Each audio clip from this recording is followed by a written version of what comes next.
Welcome friends to विटोर classes. तो आज हम आर्टिकल 2 के बारे में पढ़ेंगे। इसमें क्या एडमिशन और इस्टेब्लिशमेंट ऑफ न्यू स्टेट, नए राज्यों का प्रवेश या स्थापना, माने हम नए राज्य बना सकते हैं, किस तरीके से ला सकते हैं, ये सारी की बातें। तो टेक्स्ट इसका क्या है, पार्लियामेंट में by law admit into union of India और establish new state on such terms and conditions as it thinks fit. संसद को यह अधिकार है कि वह कानून द्वारा भारत के संघ में नए राज्यों को सम्मिलित करे या नए राज्यों की स्थापना करे और इसके लिए उपयुक्त शर्तें निर्धारित करे। ठीक है, मतलब कि हम स्टेट, जो पार्लियामेंट है वो स्टेट बना सकता है और दूसरा स्टेट को लिया जा सकता है अंदर में एक नियम और कानून के तहत जो उसे ठीक लगे।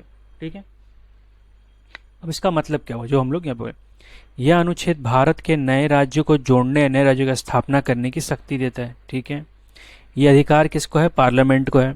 किसी बाहरी क्षेत्र को भारत में शामिल भी कर सकता है, भारत के भीतर नए राज्य बना सकते हैं। एग्जाम्पल के तौर पे सिक्किम पहले एक स्वतंत्र रियासत थी जिसे 1975 में संविधान संशोधन 36वां अमेंडमेंट के, ठीक है, जो 36वां संशोधन किया है संविधान में, उसके तहत इसको शामिल किया गया था। गोवा को 1961 में पुर्तगाल से मुक्त करवाया गया और बाद में राज्य बनाया गया, वो 30 मई 1987 को राज्य बनाया गया। तो हम आगे पढ़ेंगे। इन दोनों उदाहरणों से पता चलता है कि संसद के पास एडमिशन और इस्टेब्लिशमेंट दोनों शक्तियां हैं।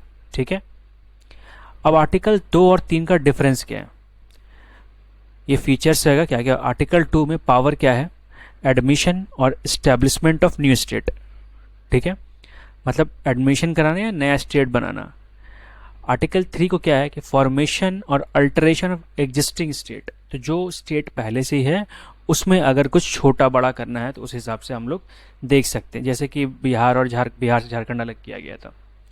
टाइप ऑफ एरिया, आर्टिकल 2 नए एरिया के बारे में बात करता है जो कि इंडिया का पार्ट नहीं है। आर्टिकल 3 में इंडिया के पार्ट के बारे में बात किया जाता है। एग्जाम्पल सिक्किम, सिक्किम को एडमिट किया गया अपने साथ, जो ये इंडिया का पार्ट था बट रियासत था, सॉरी इंडिया का पार्ट नहीं था, रियासत था, उसे इंडिया में लिया गया। और आर्टिकल 3 में क्या है, तेलंगाना को क्रिएट किया गया आंध्र प्रदेश से 2014 में। फिर अथॉरिटी कौन है, पार्लियामेंट। ठीक है, इसमें क्या है, आर्टिकल 3 में पार्लियामेंट को प्रेसिडेंट का रिकमेंडेशन चाहिए, बिना प्रेसिडेंट के रिकमेंडेशन के ये नहीं कह सकता कि स्टेट को आप छोटा बड़ा कर सकते हो। की पॉइंट इसमें क्या, article 2 gives parliament full power to accept new territories और create new states without needing approval from the state. और पार्लियामेंट के पास ये पावर है कि आपको स्टेट से अप्रूवल लेने की जरूरत नहीं है इसे बनाने के लिए। इससे क्या होता है कि this ensures India remains a union flexible but united, मतलब कि यूनियन है, कोई भी स्टेट, कोई बाहर नहीं जा रहा है, सब स्टेट इंडिया के अंदर है, बट आपस में बाउंड्रीज चेंज हो सकती है। ठीक है, अब इंपॉर्टेंट फैक्ट क्या क्या है, ये आर्टिकल 2 है, पार्ट 1 या भाग 1 का है। सब्जेक्ट क्या है इसका कि एडमिशन और establishment of new state. Power given to parliament, फिर से वही चीज़, अडॉप्ट कब किया गया था, 26 जनवरी 1900, इन्फोर्स कब किया, 1950 को। ठीक है, एग्जाम्पल में सिक्किम 1975 में किया गया था, गोवा 1987 में। अब कुछ और बातें समझते हैं। अगर कोई नया देश भारत में शामिल होना चाहे, पार्लियामेंट इसे स्वीकार कर सकती है। अगर भारत किसी क्षेत्र को जीत कर ये समझौते के प्राप्त कर ले, पार्लियामेंट उसे नया राज्य बना सकती है। ठीक है, मतलब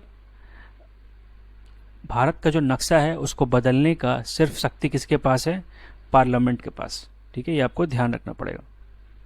अब इसमें कुछ क्विजेज है जो हम पढ़ लेंगे। तो पहला है, article of the constitution deals with, article 2 जो है किसके से कहता है, एडमिशन और एस्टेब्लिशमेंट ऑफ न्यू स्टेट्स। ठीक है, आर्टिकल 2 क्या करता है, power to admit new states into union of India lies with. ठीक है, ये पार्लियामेंट के पास है, इसके पास ये पावर है कि स्टेट को बदले, वो करे। Sikkim became a part of India under which article, article 2 के अंदर। और Goa became state of India in 1987। ठीक है, लिबरेट कब हुआ था, 1961 में, और बना कब था, 1987, 30 में 1987। कौन सा इसमें सही है, article 2 existing state, article 3 new territories, article 2 new territories, article 3 existing state, या नन ऑफ दिस। तो सी नंबर हमारा सही है। आर्टिकल 2 में नए टेरिटरी लेते हैं और आर्टिकल 3 में जो एग्जिस्टिंग है उसको लेते हैं। तो ये हमारे 5 क्वेश्चंस और डिटेलिंग आपके लिए है। तो अच्छा लगा ये video, please like comment share and subscribe. हर दिन आपको एक एक आर्टिकल ऐसे ही मिलते जाएंगे, तो प्लीज़ फॉलो अप करिए हमारे चैनल को। बहुत सारे अच्छे वीडियोज़ के लिए आपको बहुत हेल्पफुल होगा एग्जाम्स के लिए। Thank you for watching and all the best for exams friends.